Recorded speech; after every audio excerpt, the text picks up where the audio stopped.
ফেব্রুয়ারিতে নির্বাচন, আবারও জানালেন প্রধান উপদেষ্টা। কক্সবাজারে রোহিঙ্গা বিষয়ক অংশীজন সংলাপ, রোহিঙ্গা প্রত্যাবাসনের চেষ্টা করছে সরকার। ডাকসুতে মনোনয়ন প্রত্যাহারের শেষ দিন, ডাকসু নির্বাচন ঘিরে সরব ক্যাম্পাস, প্রাথমিক প্রার্থী তালিকা প্রকাশ আজ।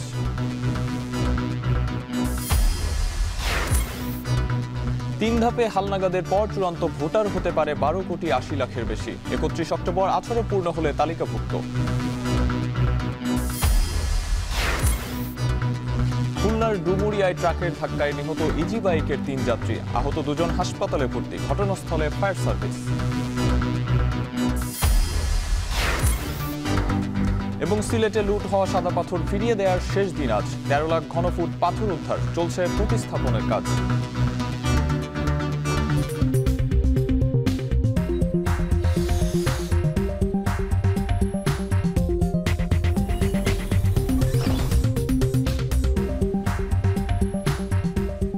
স্বাগত এখন ঢাকায়। পুরো আয়োজনের সঙ্গে আছি আমি আরিফুল ইসলাম সাহাব। দেশ এখন স্থিতিশীল আছে, নির্বাচনের জন্য অন্তর্বর্তী সরকার প্রস্তুত।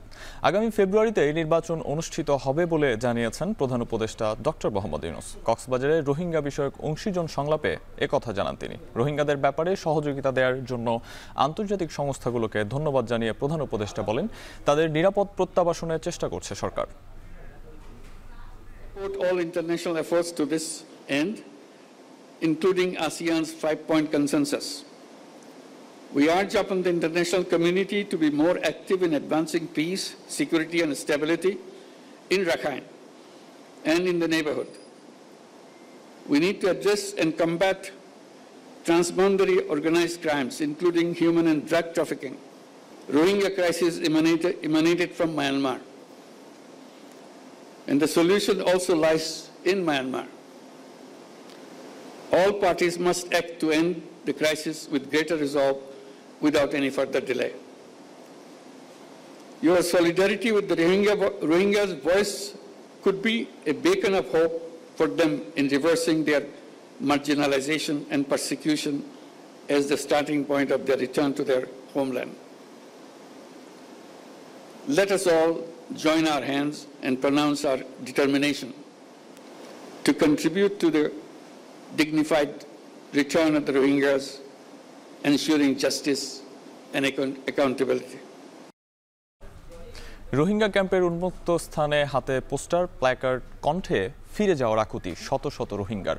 8 বছর আগে রাখাইনে ভয়াবহ গণহত্যার শিকার হয়ে বাংলাদেশে আশ্রয় নিয়েছিল লাখ লাখ রোহিঙ্গা। সেই স্মৃতিবহ 25 আগস্টকেই তারা পালন করছে রোহিঙ্গা গণহত্যা দিবস হিসেবে। বিস্তারিত জানাতে উখিয়ার রোহিঙ্গা ক্যাম্প থেকে যুক্ত হচ্ছেন মনতোষ বেদজ্ঞ। মনতোষ, কেমন দেখছেন রোহিঙ্গা ক্যাম্পের পরিস্থিতি এবং গণহত্যা দিবস উপলক্ষে রোহিঙ্গাদের দাবি কি আর তারা কি চাচ্ছেন, বিস্তারিত জানাবেন।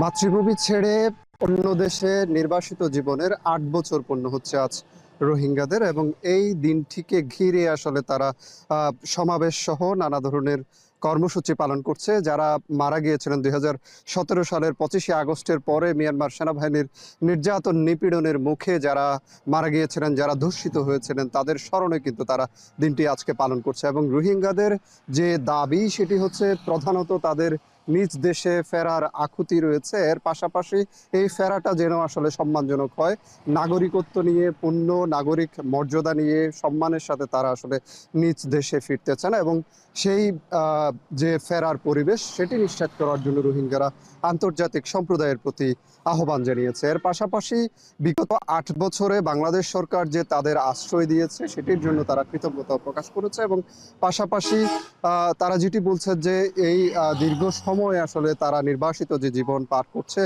কক্সবাজারের রোহিঙ্গা শিবিরে, সেখানে তাদের নিত্যদিনের যে প্রয়োজন সেটি আসলে কিছুটা পূরণ হলেও তাদের যে স্বাভাবিক চলাফেরা কিংবা নিজ দেশে আসলে ঘোরাফেরা, মাতৃভূমিতে থাকার যে আনন্দ সেটি আসলে তারাই নির্বাসিত জীবনে তারা আসলে পাচ্ছেন না, এবং সেই জীবনটি তারা ফিরে পাওয়ার জন্য আসলে আকুল হয়ে আছেন। এবং তাদের নিজ দেশে ফেরার বিষয়টি যত তাড়াতাড়ি সম্ভব হয় সেটির নিশ্চিত করতে আসলে আন্তর্জাতিক সম্প্রদায়ের মনোযোগ যাতে আবারও বাড়ে সেই কামনার কথা আমাদেরকে রোহিঙ্গারা জানিয়েছেন। এবং আজকে রোহিঙ্গা ক্যাম্পে সকাল থেকে যে সমাবেশ হয়েছে, যারা নিহত হয়েছিলেন তাদের স্মরণে মোনাজাত হয়েছে। এই কর্মসূচিগুলো চলাকালে আমরা দেখেছি যে সেখানে রোহিঙ্গারা আসলে অভিনয় করে একটি অংশে দেখাচ্ছিলেন তারা কিভাবে সেখানে নির্যাতনের শিকার হয়েছিলেন, নিপীড়নের শিকার হয়েছিলেন, কিভাবে ধর্ষিত হয়েছিল, কিভাবে তাদের মা বোনদের নিয়ে যাওয়া হচ্ছিল, সেই ধরনের দৃশ্যগুলো তারা কিন্তু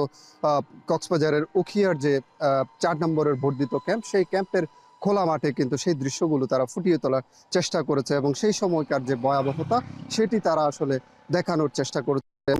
আমরা দেখেছি অনেক রোহিঙ্গাই আসলে এই সময় আবেগে করেছেন এবং তারা আসলে তাদের নিজ দেশে ফেরার জন্য যে ব্যাকুলতা, সেই ব্যাকুলতার কথাই কিন্তু আমাদেরকে জানিয়েছেন। এবং বাংলাদেশে অবস্থানকালে যে দিন দিন আসলে তাদের খাদ্য সহায়তা কমছে, সামনের দিনগুলোতে আন্তর্জাতিক সম্প্রদায়ের কাছ থেকে অর্থ সহায়তা কমে যাওয়ার কারণে কিন্তু তারা যে একটা অস্বস্তিতে রয়েছেন, তাদের মাঝে উদ্বেগ উৎকণ্ঠা রয়েছে, এই বিষয়টি থেকে মুক্তি আসলে তারা চান এবং সব শেষে তারা কিন্তু নিজ দেশে ফেরার যে আকুতি, সেটি আসলে তাদের প্রধান চাওয়া। তারা নিজ দেশে ফিরতে চান এবং সেটি সম্মানের সাথে। এই ছিল কক্সবাজার থেকে সবশেষ। পোস্টার প্ল্যাকার্ডে ফিরে যাওয়ার আকুতি নিয়ে রোহিঙ্গা গণহত্যা দিবস পালন করছে বাংলাদেশে আশ্রিত রোহিঙ্গারা। সেখান থেকে বিস্তারিত জানাচ্ছিলেন মন্তোষ বেদজ্ঞ। বাস্তুচ্যুত রোহিঙ্গাদের আশ্রয় দেয়ায় বাংলাদেশ সরকারের প্রশংসা করেছে যুক্তরাষ্ট্র। স্থানীয় সময় রোববার রাতে এক বিবৃতিতে একথা জানান মার্কিন পররাষ্ট্র মন্ত্রণালয়ের প্রধান উপমুখপাত্র টনি পিগট। মিয়ানমার থেকে পালিয়ে যাওয়া রোহিঙ্গাদের আশ্রয় দেয়ায় বাংলাদেশ সহ এশিয়া প্যাসিফিক অঞ্চলের অন্যান্য দেশগুলোর প্রতিও কৃতজ্ঞতা জানায় দেশটি। 2017 সালের আগস্টে রাখাইনে সেনা অভিযান শুরুর পর কয়েক মাসে প্রায় 7 লাখ রোহিঙ্গা বাংলাদেশে আশ্রয় নেন। আগে থেকেই 4 লাখের বেশি রোহিঙ্গা ছিল বাংলাদেশে। এছাড়া প্রতি বছর 30,000-এর বেশি রোহিঙ্গা শিশু জন্ম নিচ্ছে ক্যাম্পগুলোতে।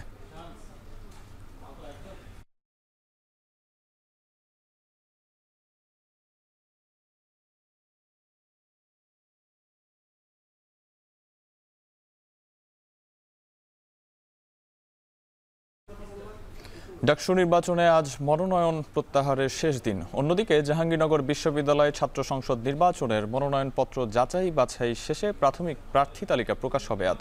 এ নিয়ে জানাতে ঢাবি ক্যাম্পাস থেকে যোগ দিচ্ছেন সহকর্মী শাহাদাত অভ্র, আর জাহাঙ্গীরনগর বিশ্ববিদ্যালয়ে আছেন সহকর্মী হাসিব বিল্লাহ। প্রথমে যেতে চাই অভ্র, আপনার কাছে এখন পর্যন্ত কতজন প্রার্থী তাদের মনোনয়নপত্র প্রত্যাহার করেছেন এবং এছাড়া বিভিন্ন প্যানেল ও ছাত্র সংগঠনগুলোর কোনো কর্মসূচি আছে কিনা? অভ্র, বিস্তারিত জানাবেন। সাহাব, ঢাকা বিশ্ববিদ্যালয়ের যে ডাকসু নির্বাচন সেটিকে ঘিরে কিন্তু হচ্ছে ঢাকা বিশ্ববিদ্যালয় বলা চলে যে উৎসব মুখর একটি পরিবেশ বিরাজ করছে। আর আপনি যেটি বলছিলেন যে এই যে ডাকসু নির্বাচন এখানে প্রত্যাহারের যে আজকে শেষ দিন, কিন্তু এখন পর্যন্ত আমাদের চোখে কিন্তু পড়েনি কোনো প্রার্থী গিয়ে প্রত্যাহার করেছে কিংবা হচ্ছে কেউ বলেছে যে প্রার্থীতা হচ্ছে প্রত্যাহার করবে।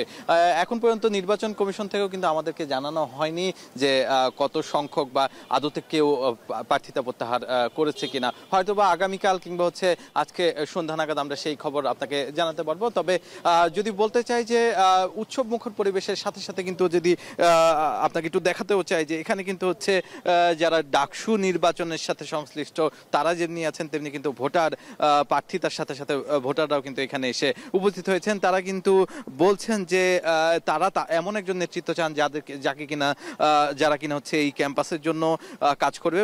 কোনো ধরনের রাজনৈতিক কর্মকাণ্ড নয়, বরং হচ্ছে ছাত্রদের উন্নয়নে কাজ করবে, ক্যাম্পাসের উন্নয়নে কাজ করবে। সে ধরনের মানুষ কিন্তু হচ্ছে সে ধরনের প্রার্থীদেরকেই কিন্তু অগ্রাধিকার দিচ্ছে প্রার্থীদেরকেই অগ্রাধিকার দিচ্ছে ভোটাররা, এমনটাই কিন্তু হচ্ছে জানিয়েছে তারা। আরও একটি বিষয় জানিয়ে রাখি যে আগামীকালকেই কিন্তু ঠিক সকাল থেকেই যারা কিনা হচ্ছে প্রার্থী আছে তারা কিন্তু প্রচারণা করতে পারবে এবং একই সাথে বলা চলে যে আগামীকাল থেকেই শুরু আনুষ্ঠানিকভাবে প্রচারণা। এছাড়াও বিগত কিছুদিন ধরে কিন্তু কুশল বিনিময় ও সালামের ক্ষেত্রে কোনো ধরনের বাধা ছিল না, যার কারণে কিন্তু সেই ক্ষেত্রে সালাম বিনিময় এবং কুশল বিনিময় করতে আমরা দেখেছি যে নানা জায়গায় গিয়েছে প্রার্থীরা, বিশেষ করে হলগুলোতে এবং বিভিন্ন জায়গায়। সবকিছু মিলিয়ে কিন্তু বলাই চলে যে এই ডাকসু নির্বাচনের যে আনুষ্ঠানিক প্রচারণা সেটির কিন্তু একদম কালকে থেকে যেই আনুষ্ঠানিক প্রচারণা সেটির মধ্য দিয়ে কিন্তু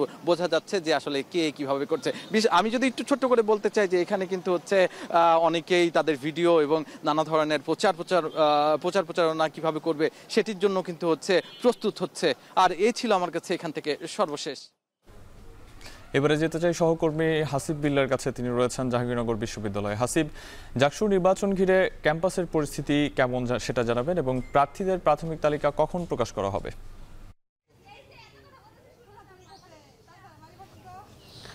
আচ্ছা, জাহাঙ্গীরনগর বিশ্ববিদ্যালয়ে ছাত্র সংসদ নির্বাচনের 299 জন ফর্ম সংগ্রহ করেছিলেন এবং সেখান থেকে ফর্ম জমা দিয়েছিলেন 264 জন এবং আজকে বিকেল 4টায় এই 264 জনের মধ্যে একটি প্রাথমিক প্রার্থী তালিকা প্রকাশ করার কথা রয়েছে এবং তারপরে যাচাই বাছাই শেষে আবার চূড়ান্ত প্রার্থী তালিকা আগামী 19 আগস্ট সেটি প্রকাশ করা হবে এবং তারপরেই মূলত এই ক্যাম্পাসে যে এখন পর্যন্ত আমরা দেখতে পাচ্ছি যে এই যে প্রচারণা যেমনটি বললেন যে আনুষ্ঠানিকভাবে সেভাবে প্রচারণা শুরু হয়নি, কিন্তু যারা প্রার্থী আছেন তারা ভোটারদের কাছে সমর্থন চাচ্ছেন,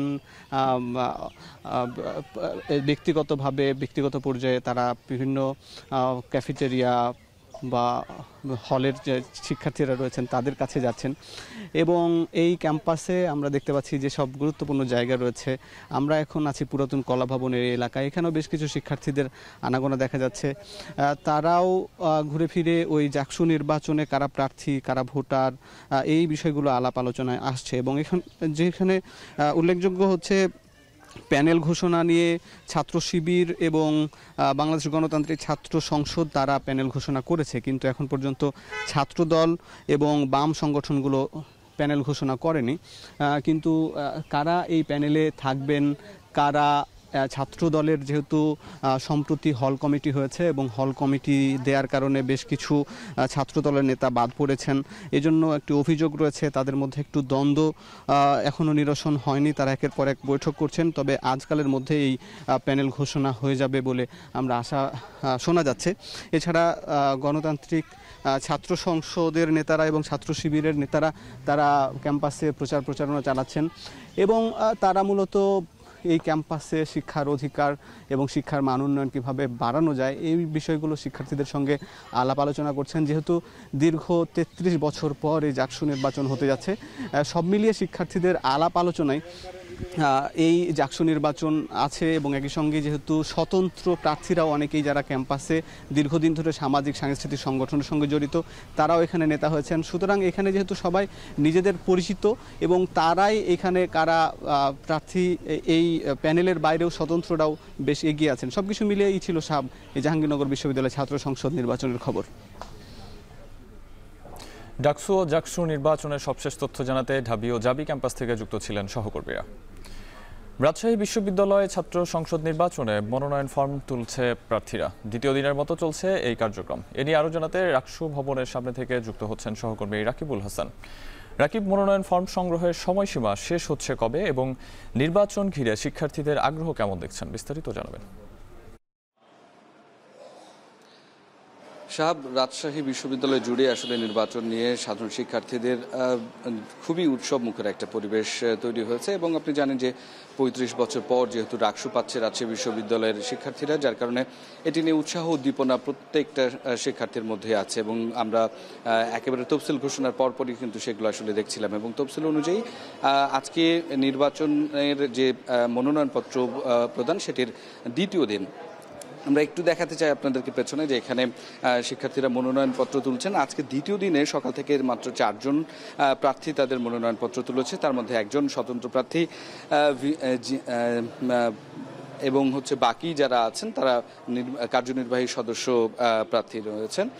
তো এক্ষেত্রে আসলে বলা যায় যে হচ্ছে রাজশাহী বিশ্ববিদ্যালয়ে আসলে যে পরিমাণ আসলে ফ্লো থাকার কথা ছিল এই মনোনয়নপত্র তোলার, সেইটি কিন্তু আসলে নেই। এর কারণ হচ্ছে গতকালকেও কিন্তু সিনেট ভবনে এই নির্বাচন কমিশন তারা কিন্তু আসলে যারা রাজশাহী বিশ্ববিদ্যালয়ের বিভিন্ন ছাত্র সংগঠনগুলো রয়েছে এবং ছাত্ররা ছিল প্রার্থী, তাদের সাথে কথা বলেছে এবং এই নির্বাচন আসলে পেছাবে কিনা বা এইটা নিয়ে কোনো ধরনের কোনো পরিবর্তন আসবে কিনা সেই বিষয়গুলো নিয়ে, কেননা সেক্ষেত্রে সংগঠনগুলোর নানা ধরনের দাবি ছিল এবং আজকে সকালে পর্যন্ত আমরা আসলে যে বিষয়টি দেখেছি যে সাবেক সমন্বয়ক যারা ছিল সেই সাবেক সমন্বয়কদের সাথেও কিন্তু আসলে কথা বলেছে নির্বাচন কমিশন এবং তারা যেটি জানিয়েছেন যে ঠিক 3টার সময় এই বিষয় নিয়ে তারা নিজেরা কথা বলবেন এবং পরবর্তীতে ডাকসু আসলে পেছাচ্ছে কিনা, 15 সেপ্টেম্বর যে নির্বাচন সেটি আসলে 15 সেপ্টেম্বরে অনুষ্ঠিত হবে নাকি পেছাবে না, এর মধ্যে যে তফসিল অনুযায়ী যে প্রক্রিয়াগুলো রয়েছে সেখানে আসলে সময় আসলে নির্বাচন কমিশন নেবে, সেই বিষয়গুলো আসলে পরিষ্কার করা হবে। এবং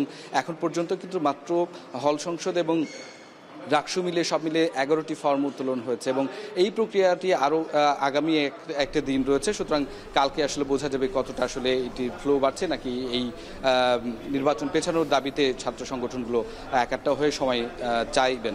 তো এই ছিল সাহাব আমার কাছে রাজশাহী বিশ্ববিদ্যালয় থেকে সর্বশেষ খবর। রাজশাহী বিশ্ববিদ্যালয় ছাত্র সংসদ ডাকসু নির্বাচনের জন্য মনোনয়ন ফর্ম তুলছেন প্রার্থীরা। সেখান থেকে বিস্তারিত তথ্য জানাতে যুক্ত ছিলেন রাকিবুল হাসান। আগামী নির্বাচন ঘিরে ভোটার তালিকা আইনে পরিবর্তন এনে প্রথমবার 3 ধাপে চলছে হালনাগাদ। 2007 সালের জানুয়ারি পর্যন্ত জন্মগ্রহণকারী ভোটারদের উপজেলা পর্যায়ের দাবি আপত্তি সহ তালিকা হালনাগাদ শেষ। আর 31 অক্টোবরের মধ্যে 18 বছর পূর্ণ হলেই যুক্ত হবে চূড়ান্ত তালিকায়।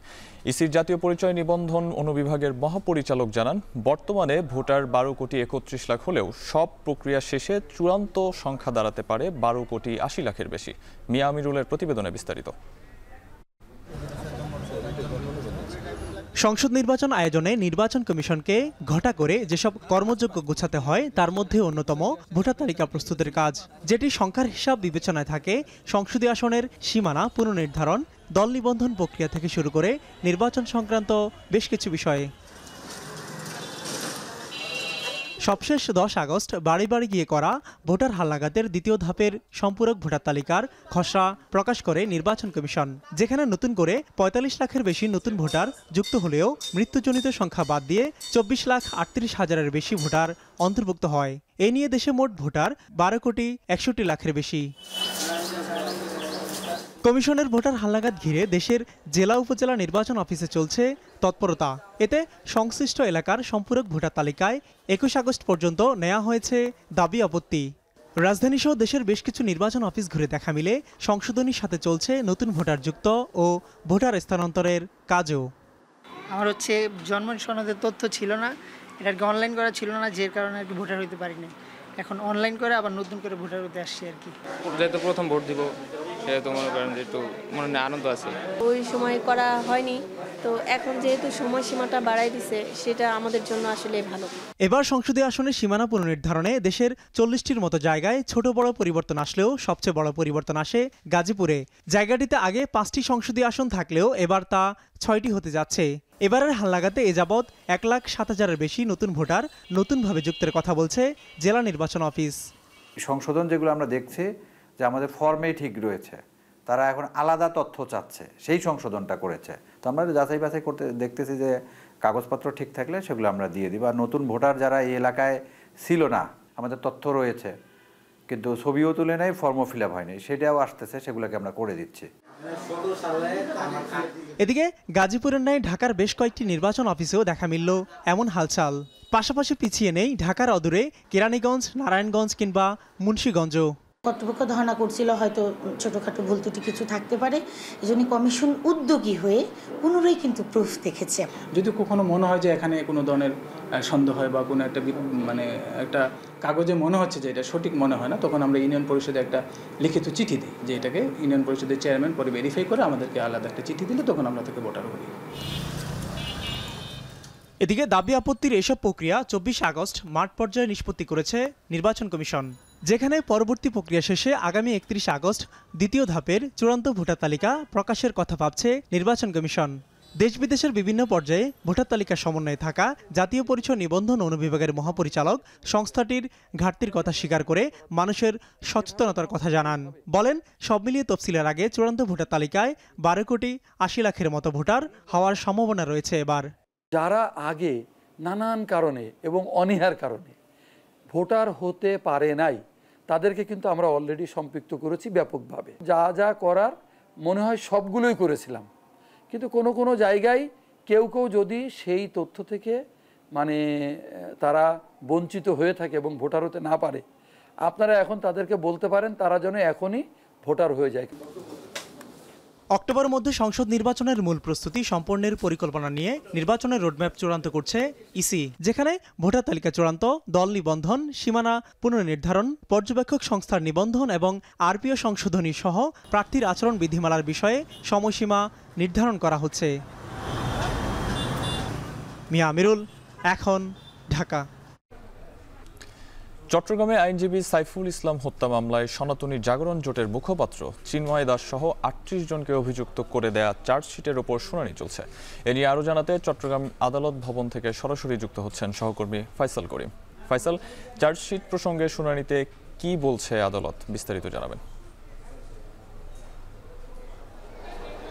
সাহাব, কিছুক্ষণ আগেই এই শুনানি শেষ হয়েছে এবং আমরা যেটি শুনেছি, যিনি আইনজীবী আছেন মামলার আইনজীবী বলেছেন যে এই চার্জশিট আদালত গ্রহণ করেছে। পুলিশের যে চার্জশিট দেওয়া হয়েছিল 38 জনকে অভিযুক্ত করে, সেই চার্জশিট আদালত গ্রহণ করেছে এবং নতুন করে একজন আসামি যিনি সুকান্ত, তার ঠিকানাগত একটা জটিলতা থাকায় আদালত প্রথমে সেটি গ্রহণ করেনি। তবে আজকে যারা বাদী পক্ষের আইনজীবী এবং বাদী উপস্থিত ছিলেন, তার উপস্থিতিতে যে নতুন করে যে আসামি সুকান্ত তাকে অন্তর্ভুক্ত করেছেন এবং মোট 39 জন আসামিকে অন্তর্ভুক্ত করে এই মামলার চার্জশিট আদালত গ্রহণ করেছেন। এবং যারা এই মামলার বিচার কার্যক্রমের সাথে জড়িত তারা বলছেন যে একটি বড় ধরনের অগ্রগতি হলো এই মামলায়।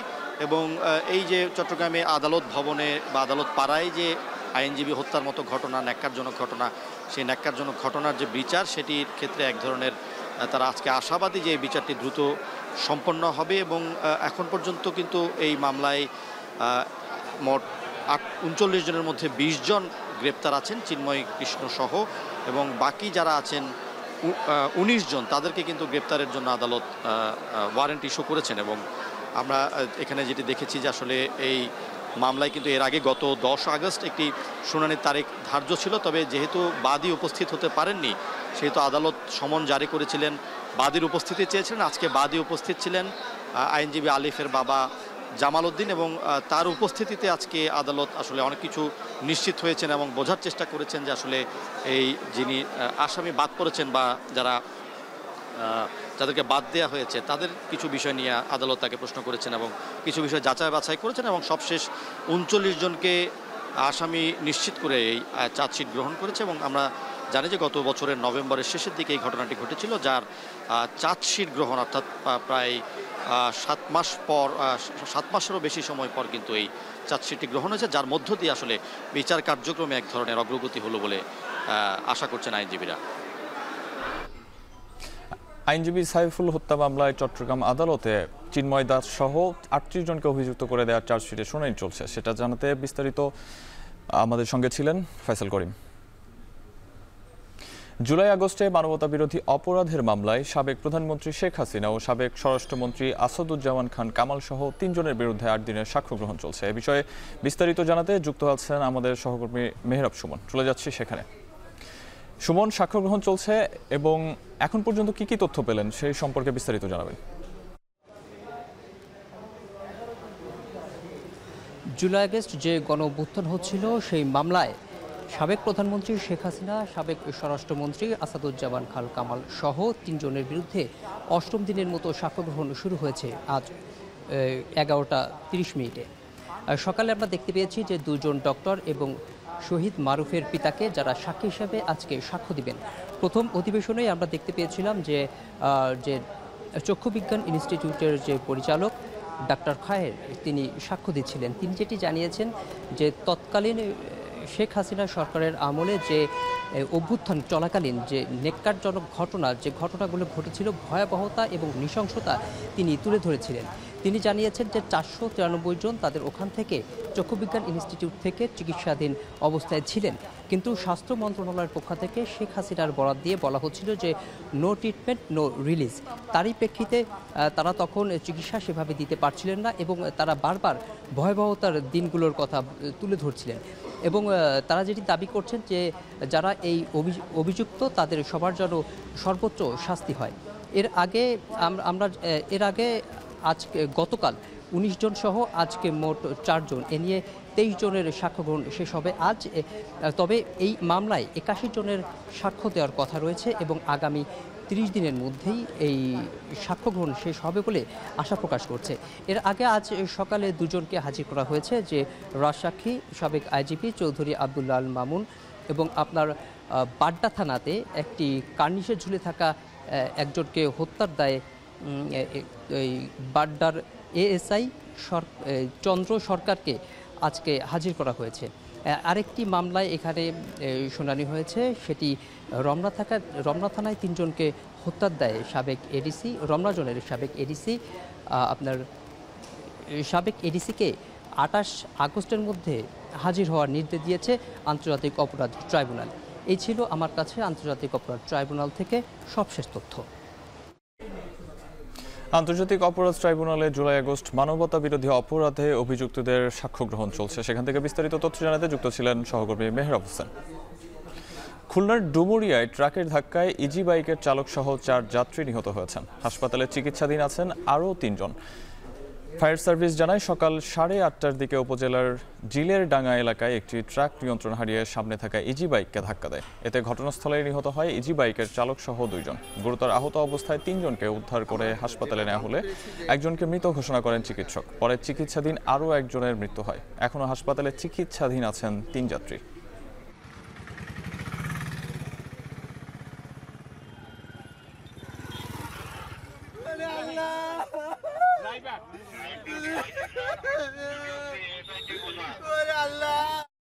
সিলেটের পর্যটন স্পট সাদা পাথর থেকে লুট হওয়া পাথর নিজ উদ্যোগে ফিরিয়ে দেওয়ার সময়সীমা আজ সন্ধ্যায় শেষ হচ্ছে। এদিকে নির্দেশনা অনুযায়ী আজও লুট হওয়া পাথর ফিরিয়ে দিচ্ছেন স্থানীয়রা। 2 দিন আগে এই নির্দেশনা জারি করার পর এখনো পর্যন্ত 25 লাখ ঘনফুট পাথর উদ্ধার করা হয় বলে জানায় উপজেলা প্রশাসন।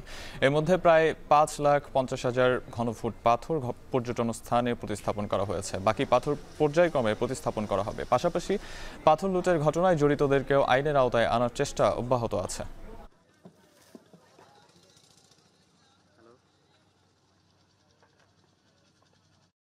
আমরা মাইকিং করার পর পাথরগুলো আসতেছে, বেশিরভাগই রাতের বেলা আসতেছে আর কি।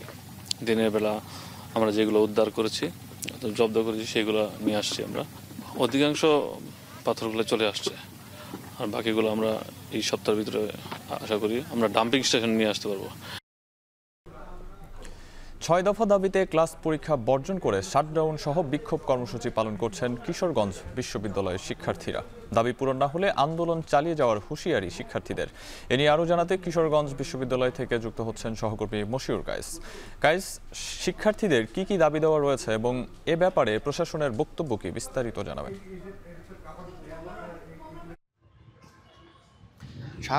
প্রথম যেই দাবিটি তারা যে তাদের মূল দাবি হিসাবে বলছে সেটি হচ্ছে 3 বছর যাবৎ এই বিশ্ববিদ্যালয়ের কার্যক্রম চললেও এখনো পর্যন্ত তারা যে আসলে বিল্ডিংটিতে তারা ক্লাস করছে এবং তাদের ক্যাম্পাস হিসাবে রয়েছে, সেটি পাশেরই আরেকটি সরকারি কলেজ, গুরুদয়াল সরকারি কলেজ, সেটির সাথে কিন্তু তারা যৌথভাবে সেই ভবনটিতে তারা আসলে ক্লাস এবং তাদের কার্যক্রম চালিয়ে যাচ্ছে। তাদের যে বক্তব্য, তাদের প্রধান দাবি হচ্ছে এটি যে তাদেরকে স্বাধীনভাবে কোনো একটা কার্যক্রম পরিচালনা দেওয়া হয় এবং স্বাধীনভাবে তাদের কার্যক্রম পরিচালনা করার সুযোগ তৈরি করে দেওয়া হয়। এরপর যদি বলি যে তারা এছাড়াও তারা যেই দাবিগুলো নিয়েছে যে 3 বছর যাবৎ তাদের জায়গা নির্ধারণ করা হলেও যে স্থায়ী যে ক্যাম্পাসটি রয়েছে সেটির কাজ কিন্তু ধীর গতিতে চলছে। এখনো পর্যন্ত জায়গার কিন্তু অ্যাকোয়ার করা হয়নি অনেকাংশ, সেরকমটি কিন্তু তারা বলছে। এছাড়াও তাদের আধুনিক ল্যাবের প্রয়োজন, আরও ক্লাসরুম বৃদ্ধি করা প্রয়োজন, যেহেতু এদের শিক্ষার্থীর সংখ্যা যেহেতু দিনকে দিন বাড়ছে, সেক্ষেত্রে তারা বলছে যে তাদের ক্লাস জায়গা সংকুলন হয় না। এছাড়াও তারা বলছে যে আধুনিক জন্য মানে চিকিৎসার জন্য কিন্তু তাদের নিয়মিত যে একটা পর্যবেক্ষণ সেটাও কিন্তু এখানে কোনো ব্যবস্থা নেই। তারা বলছে সুচিকিৎসা নিশ্চিত করতে হবে এখান থেকেই। এবং তারা আরেকটি বিষয় বলছে, যেহেতু দুটি প্রতিষ্ঠান, একটি বিশ্ববিদ্যালয়ের সঙ্গে একটি সরকারি কলেজ একই সাথে ক্লাস করছে, সেক্ষেত্রে তারা বিষয়টি বলছে যে তারাও কিন্তু এখানে আসলে নিরাপত্তাহীনতায় কিন্তু ভোগেন। তো যদি বলি যে এই সকল যে দাবি দাবা তাদের রয়েছে, এই দাবিগুলো নিয়ে কিন্তু তারা ক্লাস বর্জন করেছে। এবং আমরা আরেকটি বিষয় দেখেছি যে তাদের যে মূলত যে এই ভবনের যে কার্যক্রম চলছে, এই ভবনে কিন্তু যে রেজিস্ট্রার রয়েছে, প্রক্টর রয়েছে, ভিসি, তাদের রুমে কিন্তু তারা তালা ঝুলিয়ে দিয়েছে। তো এই ছিল আমার কাছে কিশোরগঞ্জ থেকে সর্বশেষ তথ্য কিশোরগঞ্জ বিশ্ববিদ্যালয়ের। 6 দফা দাবিতে কিশোরগঞ্জ বিশ্ববিদ্যালয়ের শিক্ষার্থীরা শাটডাউন সহ বিভিন্ন কর্মসূচি পালন করছেন। সেখানে থেকে বিস্তারিত জানাতে যুক্ত ছিলেন মশিউর কায়েস। রাজধানীর হাসপাতালে বাড়ছে ডেঙ্গু রোগী। এর মধ্যে গত শনিবার ডেঙ্গুতে 4 জনের মৃত্যু হয়েছে। এর আগে বৃহস্পতিবার ডেঙ্গুতে 5 জনের মৃত্যু হয়েছে সারা দেশে, যা চলতি বছরে একদিনে সর্বোচ্চ। এমন পরিস্থিতিতে জনস্বাস্থ্য বিশেষজ্ঞদের আশঙ্কা, বিভিন্ন জটিল রোগে আক্রান্ত ব্যক্তিদের জন্য নতুন করে ঝুঁকি বাড়াবে ডেঙ্গু। দেখুন শম্পা বিশ্বাসের প্রতিবেদন। ডেঙ্গু এখন আর রাজধানীর মধ্যে সীমাবদ্ধ নেই। ঢাকা এবং ঢাকার বাইরে আজকাল রোগী বাড়ছে সমান তালে। চলতি বছরের 21 আগস্ট একদিনে ডেঙ্গুতে সবচেয়ে বেশি মানুষের মৃত্যু হয়। এদিন ডেঙ্গুতে 5 জনের মৃত্যু হয়েছে, যার মধ্যে 3 জন ঢাকার এবং 2 জন রাজশাহীর হাসপাতালে চিকিৎসাধীন অবস্থায় মারা গেছেন। এছাড়া 21 আগস্ট নতুন করে হাসপাতালে ভর্তি হয়েছেন 311 জন। দেশের ডেঙ্গু পরিস্থিতির এই তথ্য জানিয়েছে স্বাস্থ্য অধিদপ্তর। এরপর গত শনিবার ডেঙ্গুতে আরও 4 জনের মৃত্যু হয়েছে। হিসেব বলছে 2025 সালে এ পর্যন্ত ডেঙ্গুতে আক্রান্ত হয়ে হাসপাতালে ভর্তি হয়েছেন 28,202 জন। এ সময় মৃত্যু হয়েছে 114 জনের। এমন পরিস্থিতিতে জনস্বাস্থ্য বিশেষজ্ঞদের শঙ্কা, জটিল রোগে আক্রান্ত ব্যক্তিদের জন্য এবার নতুন করে ঝুঁকি বাড়াবে ডেঙ্গু। এই নীতিটা আমরা প্রয়োগ করেছি কোভিডে। এই নীতিটা সমস্ত এই সংক্রামক ব্যাধি যেগুলো জনস্বাস্থ্যের জন্য বিপজ্জনক, সেই সব ক্ষেত্রে আমাদের মেনে চলা উচিত। তাহলে মৃত্যু কিন্তু অনেক কমে যাবে। ডেঙ্গির ক্ষেত্রে এটা করা উচিত। যদি অবহেলা করি, আমরা শনাক্ত না করি, তাহলে জটিল রোগে যারা আগের থেকেই আছে তারা কিন্তু এইসব রোগেও মারাত্মক অসুস্থ হয়ে পড়তে পারে। দেশে 2023 সালে ডেঙ্গু সবচেয়ে ভয়াবহ আকার ধারণ করে। ওই বছর 3,21,179 জন মানুষ ডেঙ্গু আক্রান্ত হয়ে হাসপাতালে ভর্তি হন এবং মৃত্যু হয় 1,705 জনের। শম্পা বিশ্বাস, এখন, ঢাকা। নিউ ইয়র্কের বাংলাদেশ কনসুলেট জেনারেল কার্যালয়ে হামলা চালিয়েছে কার্যক্রম নিষিদ্ধ আওয়ামী লীগ। জুলাই গণঅভ্যুত্থানের বর্ষপূর্তি উপলক্ষে কনসুলেটে মতবিনিময় সভা শুরুর আগে এ ঘটনা ঘটেছে।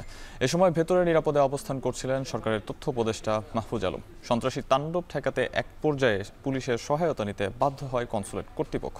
নিউ ইয়র্ক থেকে ঘটনার বিস্তারিত জানাচ্ছেন আব্দুল আহাদ।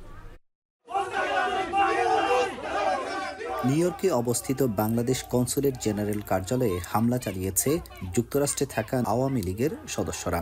এতে কনসুলেট ভবনের প্রধান প্রবেশদ্বারের গ্লাস ভেঙে গেছে। এছাড়া কনসুলেটে আগত নিরীহ প্রবাসীদের লক্ষ্য করে ডিম ছোড়ে তারা। খবর পেয়ে ঘটনাস্থলে এসে হামলাকারীদের ছত্রভঙ্গ করে দেয় নিউ ইয়র্ক পুলিশ। একজনকে আটক করা হলেও পরে তাকে ছেড়ে দেওয়া হয়। 24 জুলাই গণঅভ্যুত্থানের প্রথম বার্ষিকী উপলক্ষে কনসুলেটে মতবিনিময় সভার শুরুর আগে এই ঘটনা ঘটে। এ সময় ভেতরে ছিলেন অন্তর্বর্তী সরকারের তথ্য উপদেষ্টা মাহফুজ আলম। স্বৈরাচার শেখ হাসিনা সরকার পতনের বর্ষপূর্তি উপলক্ষে হওয়া সভায় মাহফুজ আলম বলেন, হামলাকারীদের বিরুদ্ধে আইনগত ব্যবস্থা নেবে পররাষ্ট্র মন্ত্রণালয়। দূতাবাস ভাঙার বিষয়টা এটা হচ্ছে ফরেন মিনিস্ট্রি দেখবে। যেহেতু আমি এখানে ছিলাম, এটা আমি এই আলোচনা আমার বক্তব্য বলিই নাই, আমি এটা উল্লেখও করতে চাই না। এটা আইনগত বিষয়, আইন এইভাবে এটা সমাধান হবে। ক্ষমতাচ্যুত হওয়ার পর দেশের বাইরে শেখ হাসিনার দলের সদস্যরা ভাঙচুর করে আনন্দ প্রকাশ করছে বলে মনে করেন যুক্তরাষ্ট্রের বাংলাদেশ দূতাবাসের প্রেস মিনিস্টার গোলাম মর্তুজা। তারা যদি খারাপ কথা বলে, কটূক্তি করে, একটু বিশ্রীভাবে গালি দিয়ে তারা যদি মনে করেন যে আনন্দিত, তো ক্যাফে তাদের আনন্দ প্রকাশের একটা সুযোগ দেওয়া উচিত, যে যেভাবে আনন্দ পায়। হামলার সময় নিউ ইয়র্কের ব্যস্ত সড়কে আতঙ্ক ছড়িয়ে পড়ে। অনেক সাধারণ পথচারী ও স্থানীয়রা ভয়ে দৌড়ে এলাকা ছেড়ে চলে যেতে দেখা গেছে। আব্দুল আহাদ, এখন নিউ ইয়র্ক, যুক্ত। অধিকৃত পশ্চিম তীরে ফিলিস্তিনিদের ৩,০০০-এর বেশি জলপাই গাছ উপড়ে ফেলেছে ইসরায়েলিরা। এই অঞ্চলে ইসরায়েলি সেনাদের কয়েকদিনে সামরিক অভিযানে বাড়িঘর তল্লাশি ও কৃষি জমি নষ্ট সহ গ্রেপ্তার করা হয়েছে বহু বাসিন্দাকে। এদিকে রামাল্লায় বাড়িতে ঢুকে স্থানীয়দের সম্পদ এবং গাড়ি পুড়িয়ে দিয়েছে ইসরায়েলি বসতি স্থাপনকারীরা। বিস্তারিত জানাচ্ছেন তানভীর জনি। জলপাই গাছকে ফিলিস্তিনের গুরুত্বপূর্ণ সাংস্কৃতিক প্রতীক হিসেবে বিবেচনা করা হয়। ফিলিস্তিনের প্রাকৃতিক দৃশ্য, শান্তি, আশা ও ভরণ পোষণের প্রতীক হিসেবে বটবৃক্ষের মতো দাঁড়িয়ে আছে এই গাছ। এই অঞ্চলের কৃষকদের জীবিকার প্রধান উৎস জলপাই চাষ। প্রজন্মের পর প্রজন্ম ধরে এর সঙ্গে যুক্ত আছেন বাসিন্দারা। একটি জলপাই গাছের গড়ায়ু প্রায় ৫০০ বছর।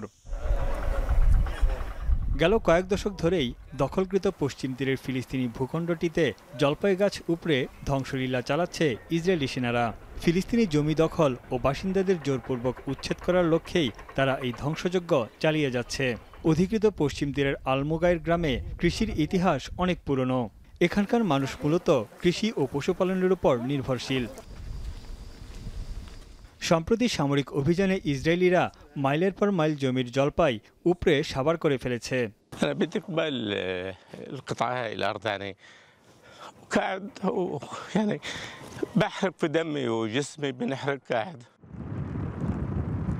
রামাল্লার অঞ্চলের সবচেয়ে উর্বর জমিগুলো থেকে কেটে ফেলা হয়েছে হাজার হাজার জলপাই গাছ। দখল করা হয়েছে ফিলিস্তিনিদের খামার ও পানির উৎস। এতে বিপাকে পড়েছেন বাসিন্দারা। تفتيش بيت بيت، وهذا التفتيش مش بس هيك بضربوا قنابل صف في داخل البيت وبدمر البيت بعفشوا البيت। ইসরায়েলি সেনাবাহিনী বলছে আলমোগাইর গ্রামে এক ইসরায়েলিকে গুলি করে হত্যার জেরে সামরিক অভিযান চালাচ্ছে তারা। এছাড়া প্রতিরক্ষা ব্যবস্থা উন্নত করতে এসব গাছ কাটা হচ্ছে। שאם הם רוצים פיגוע כנגד התושבים, הם ישלמו מחיר כבד. אנחנו נעשה מאמץ עכשיו במיקוד וננצל גם את הסד"כ שקיבלנו מיקוד על הכפר אל-מוע'ייר.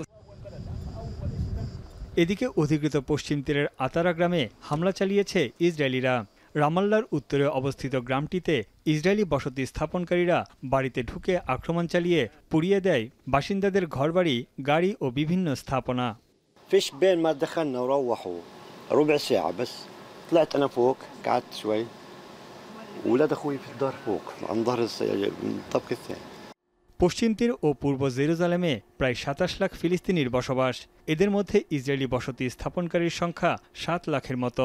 এসব অঞ্চল থেকে এখন ফিলিস্তিনিদের উচ্ছেদ করার মিশনে নেমেছে ইসরায়েল। তানভীর জনি, এখন বিশ্ব। শেষ করছি এখন ঢাকা, তার আগে শিরোনামগুলো আরেকবার।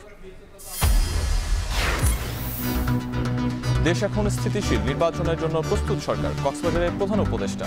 রোহিঙ্গা অনুপ্রবেশ বন্ধে মিয়ানমার ও আরাকান আর্মিকে আহ্বান। And the country has come to this stable enough and ready to have the election. So we announced the election in the first half of February 2026. ডাকসুতে মনোনয়ন প্রত্যাহারের শেষ দিন, ডাকসু নির্বাচন ঘিরে সরব ক্যাম্পাস, প্রাথমিক প্রার্থী তালিকা প্রকাশ আজ।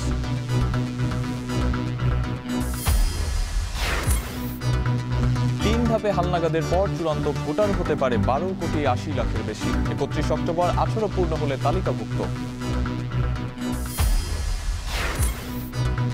খুলনার ডুমুরিয়ায় ট্রাকের ধাক্কায় নিহত ইজি বাইকের যাত্রী, আহত ২ জন হাসপাতালে ভর্তি, ঘটনাস্থলে ফায়ার সার্ভিস। এবং সিলেটে লুট হওয়া সাদা পাথর ফিরিয়ে দেওয়ার শেষ দিন আজ। ১৩ লাখ ঘনফুট পাথর উদ্ধার, চলছে প্রতিস্থাপনের কাজ।